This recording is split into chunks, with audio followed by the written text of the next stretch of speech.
آج کل ہمارے یہاں اس طرح چل پڑا کہ طلاق دینے کے بعد پھر صلح کی طرف بھاگتے ہیں، حالانکہ طلاق صلح کے لیے نہیں ہوتی۔ طلاق تو جدائی کا نام ہے، صلح کرنی ہے، اکٹھے رہنا ہے، تو طلاق کیوں دیتے ہو؟ 3 طلاق لوگ دے دیتے ہیں، اس کے بعد کہتے ہیں ہاں جی مولانا صاحب، مفتی صاحب، قاری صاحب اب کوئی اب حل بتا دیں۔ اب حل کیا ہے؟ یہی حل اگر آپ نے پوچھنا تھا تو طلاق دینے سے پہلے پوچھ لیتے۔ طلاق دینے سے پہلے تو آپ نے پوچھا نہیں بھی ہاں بھائی ہمارا میاں بیوی کا آپس میں جھگڑا ہے تو ہم اپنے جھگڑوں کو کیسے نپٹائیں۔ لیکن 3 طلاق کے بعد حل تلاش کرتے ہیں، اب یہ کیا حل ہے؟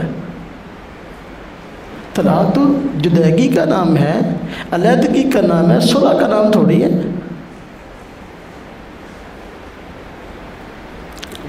3 طلاق کے بعد اب آپس میں صلح کی صورت نہیں ہے۔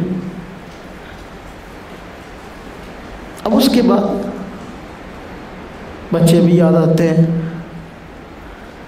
پہلے بچوں کو پتہ ہی نہیں ہوتا ہمارے بچے ہیں، 3 طلاق کے بعد سوچتا ہو میرے بچے اب کون سنبھالے گا۔ اچھی بات ہے، عقل مند آدمی ہے، بالغ آدمی ہے، گھر والوں نے سیاح سمجھ کے جوان ہو گیا، شادی کر دی ہے، اب اتنے عقل اور شعور نہیں کہ میرے بچے میں طلاق دوں گا تو ان کو کون سنبھالے گا۔ یہ بات دماغ میں طلاق دینے کے بعد آتی ہے، طلاق دینے سے پہلے نہیں آتی۔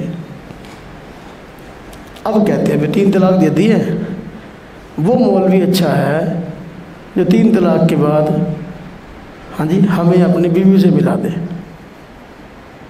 اور جو کہ نہیں بھائی طلاق ہو گئی اب صلح کی صورت نہیں ہے، وہ مولوی اچھا نہیں ہے۔ 3 طلاق کے بعد صلح نہیں ہوتی، صلح کرنی ہے تو جس مولوی سے طلاق دینے کے بعد مسئلہ پوچھتے ہو اس سے پہلے پوچھ لو کہ ہمارا جھگڑا ہے تو ہماری صلح کی کیا صورت ہے۔ گنجائش تو آپ نے خود نہیں چھوڑی، کسی عالم کا یا شریعت کا قصور تھوڑی ہے۔